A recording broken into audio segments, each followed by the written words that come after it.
Hey, hi, hello. I'm Megan, your favorite indie author homegirl.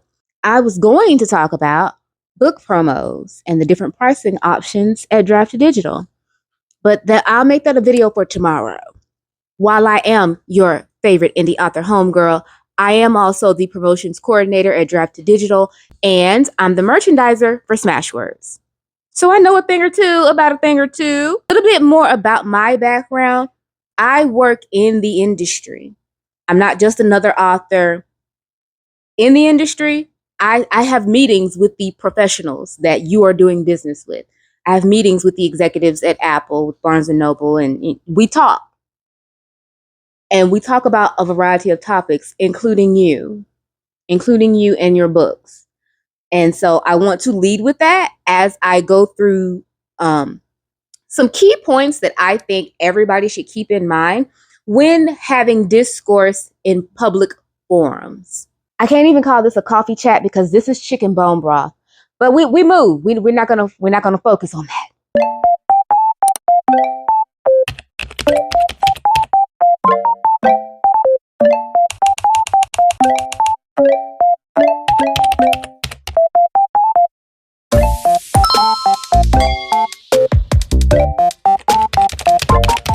I'm not going to rehash the things that I've seen, but I also don't want to be vague. There has been a significant amount of discourse surrounding AI and the use of it at book conferences. AI is artificial intelligence. I'm not going to argue for or against. I am going to argue how you have those discussions.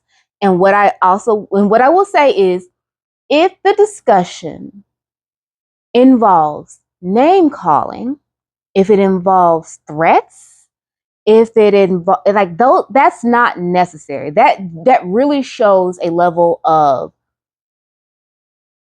ugliness that we simply don't need more of. Okay? I attend various conferences mainly as a sponsor with my company. I go in a professional capacity, usually to teach and present. And within those space, and I do go to on my own time personally. I have gone to reader events. As a reader, I have judged competitions where I had to read the manuscript and provide feedback. So again, I know a thing or two. I look at books all day. As the promotions coordinator, it is literally my job to look at your book and judge it. It is my job to look at your blurb and judge it. It is my job to judge your product, what you have to offer. It's my job to understand it. And in doing so, if you are an author who's ever had me hop in your DMs, in your inbox, I am one of those professionals who is public facing. That is something I really like about our company, because not all companies do that. Some of them lock it down that you can't have social media. Don't you go on there and answer questions. Do not. So I like being able to educate authors when and where I can. So the discourse surrounding AI, some organizers are not allowing it whatsoever. Some are. In those spaces where they are, if you are an advocate for not using, not supporting AI, and you still want to participate in the event, you cannot dictate how they run their event. You can only dictate how you show up. Is that fair? I think so. So I also can't tell you what to do, but I will tell you what I think would be received better. I don't use AI in my writing. I have used it though, because to know and understand it, you need to know what it does. You need to know what it's replicating. I can't say that it stole my work if I don't know. I haven't looked. So research is key. Understanding is also key. Well, I guess you could say I do use AI. I use actual intelligence, and that's fair. That's fair. It's not that serious to me that I feel like I need to announce that. But if it is that serious to you, that you feel that you need to, things that I suggest, you can wear a pin.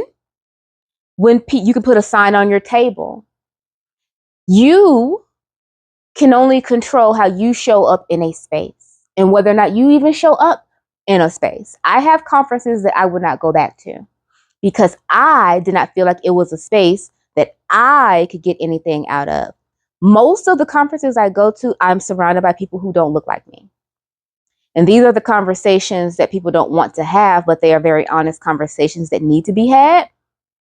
When I go and I do these industry meetings, I might be one of two Black people, minorities at all. How you conduct yourself in this age of society where information travels quickly and usually negative information travels faster. You have to operate with some level of decorum and understanding that free will is a silly thing to me, mainly because we say that people have free will, but do they? Yes and no. You can have free will to do whatever you please. That does not mean that you are free from consequence or free from judgment. People won't like you. People won't like your writing. I would not say that I am strictly a Black romance author. There's been discourse surrounding that. What defines something as Black romance versus interracial versus multicultural? I would love to have those discussions with people who are open to hearing, and not only for what they want it to be, but also understanding it from an industry perspective. Those categories matter, and it can make or break my job when I'm searching for things and I'm trying to make suggestions. People won't like you. People won't like the fact that I write interracial romance. And some people might hear that and think, I just won't read that author whatsoever. Does it help that my romance is between a Black woman and another minority? For some people, maybe. For some people, maybe not. Three of my releases are between Black women and Samoan men. So where does that go categorically? It belongs in the multicultural and interracial category. Now, I can use keywords to make sure that it's clear that this is a Black woman, Samoan man. But either way, there are people who still won't like that. And that's okay. It's my job, though, as the author, to ensure that I am transparent as possible. And I believe that as a human being, I believe in simply show up, be who you're going to be. Let me decide if I want to interact with that. Let me decide if I want my energy to intermingle with that. And what I see in society, period, is a lot of vitriol, a lot of anger, a lot of rage. And I understand being upset, but if you cannot effectively communicate why you're upset, desired outcome, some type of solution. If all you do, if it only results into name calling, being nasty, lobbing accusations, that's not a good look. Again, I have read books. I've seen books with the covers, with the AI covers. A lot of them don't look good. And when I'm merchandising, a lot of the partners don't want what the partners don't what the various publishing partners don't want is poor anything. We don't want covers that don't fit the genre or the genre expectations, and we don't want subpar writing. We don't. I feel the same way about the low quality. About the, what do you call them? Like the mass produced journals and calendars. You just bought the thing and then uploaded it. People do it. I'm not going to buy that. I would buy it if you yourself took the time to design and then that makes a difference. That's personal to me. And if you properly educate yourself on AI covers, AI writing, it makes it easier to identify. Okay? So with that in mind, as an author, I feel like my role is to be transparent. Again, I don't feel the need to wear a button or to announce that I did not use AI to write my book. However, if you do that. But if I was asked, I would also say, no, I don't use it. And then what that does for the reader is that the reader can then decide if they want to do business with me. And that's fair. I feel like if you give people the information, they should be able to make a decision that works for them. You're allowed to decide however you want to, whether or not you want to use AI, whether or not you want to support authors who didn't vote the way that you voted. I'm not gonna. And that's a personal choice. Which then means for the reader, you have to do your due diligence. I try to make a cognizant effort in regards to where I go, where I shop, where I interact and spend my time, energy, and efforts. People in the industry discuss you all. You don't want to be on the wrong side of a discussion because I have experienced that. With my job, sometimes our partners reach out and they'll say, hey, girl, you got 24 hours to get us a list of books that meet this requirement. Do you know where I go? I go to immediately the authors, one that I've worked with before, because I know the ones that can get back to me within a fast turnaround. They are professional. They are easy to work with. Then I kind of go through the rest of my Rolodex of, okay, do they meet this requirement? Do this? Have they been featured before? So it's a whole thing. Here's why you have to exercise some type of decorum when you are having discourse online. What do you think publishing professionals are going to say if they were to take a look at some of these threads that I've seen here these last few days, specifically about AI, the Black Romance Book Festival? The organizers organized that festival. They set the ground rules and the parameters. You don't have to like anything about it. You don't have to go. If there is something that you don't like, the only thing that I'm saying is there is a way to address it, and then there is a way to follow up if you still disagree. I am aware that there will be authors at the conference that use AI. My job, if I was a reader, is to know those authors. It's okay to ask. What you want to hope is that they're being honest, and authors, you don't want to damage your reputation by being dishonest. If asked, a fair compromise would be you simply disclose yourself. If I had strong stances on how I felt about AI, most conferences have like author groups. What I would do is probably ask the other authors in the group, hey guys, for those of you who don't use AI, do you self-identify? Do you have buttons? I have some extra buttons if anybody would like one. It just says I use AI, actual intelligence. No, nothing generous. Whatever it is, it doesn't have to devolve into ugliness. There's always a way to pivot. There's always a way to look at things from a different lens. And I've been in this game for a long time. I first published something in 2010. There were no designers out there that made covers that looked decent for Black people. And I will constantly mention Blackness. My main target audience are Black women, so that's why I will defer to Blackness in all things. And the photo stock is lacking. And yes, there are specialty like companies and like little niche things, but I need things to be a lot more mainstream, because what you run into with these more niche things is the cost. It can be expensive. And what was true back in 2010 is not true today. Okay. You do have options. I don't use AI covers. However, what I like to do is look at the different conferences and look at their Illustrator cover designer list. And then I go stalk them on their places. So cover designers, make sure that your portfolio is up to date. Make sure you are putting your best foot forward and that your prices and everything is all transparent. Because that's important. In the age of information, nobody should be confused. Okay? Okay.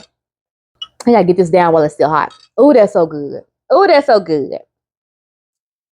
I always have a cup of chicken bone broth. You are allowed to have feelings. You are allowed to take a strong position one way or the other. You're allowed to be as nasty and ugly as you want to publicly. But people in the industry are watching. And I'm not saying that you have to agree with the masses. How you handle it can impact a lot of things. It's already hard enough to platform certain books. Don't make it harder. Okay? And going back to what I said, that we talk to each other. And sometimes we talk about books that we don't even have, but we enjoyed it. I will give you a prime example because I really did love her book. Hold on. Where is it? It looks like I moved it somewhere. Oh, no, here it is. It fell over. This book, I have the original, and it was signed by Kimberly. She did this. Megan, may your days be full of adventure, with the original cover. This is Kimberly's book. I loved this story. And she was not using, and even though she was not using our platform at the time that I had this discussion with this industry professional, I went and got this book, held it up to the camera and was like, look, girl, if y'all got this on your platform, find a way to feature this author. She, the industry professional I was talking to, she went on and on about Fourth Wing. And up to that point, I had not read Fourth Wing. But because of who she is, it informs me on things that she likes. So then if I have another book that comes up and I say, hey girl, this reminds me of Fourth Wing, so you may enjoy it. Guess who's more likely to select that particular book? Because I know that that's something she actually enjoyed. She shared that with me. Now I have something to work off of when I'm making suggestions to her. Are you picking up what I'm putting down? Okay. In the case of the whole AI discourse with this conference, let's all put the pitchforks down. Let's stop throwing rocks. Move forward accordingly with the understanding that sometimes we're scrolling through those comments. We're looking at those threads. We're looking at those posts. We're looking at that nastiness and they're going, not going to work with them. Not going to deal with them. On all fronts. Readers see it and they get turned off. Other authors see it. And authors, while this is a solo profession, I would say, you still have to have community. It can impact whether or not you are able to do like newsletter swaps or cross post in somebody else's author group. As an author, I don't want to work with people who are difficult to work with and are nasty. Now, I'm not saying that we agree on everything, and that's where that comprehension comes in. We don't have to agree on everything. How we enter the conversation to have that discussion is what I look at a lot more. I think AI writing is obvious. I think the covers are obvious, but that's me because I'm used to looking at it. If you're not used to looking at it, you know a book that whether or not you feel like it's well written, it's using a lot of repetition. It seems very formulated. If you are a big reader, people who just kind of read casually, they may not notice. I can only police my own jurisdiction, and like I said, I discourse is fine. Moving on from that portion, I want to also discuss further author etiquette. And this is not just with like social media. This also has to do with even when you communicate with industry professionals, because I get a lot of emails that don't make sense. And I think it is important to note that I don't know you. I don't know you. I don't know your books. So in that case, you have to offer up as much information as you can in that conversation. Hi, my name is, I'm the author of, and here's what I'm trying to do. This is the question that I have.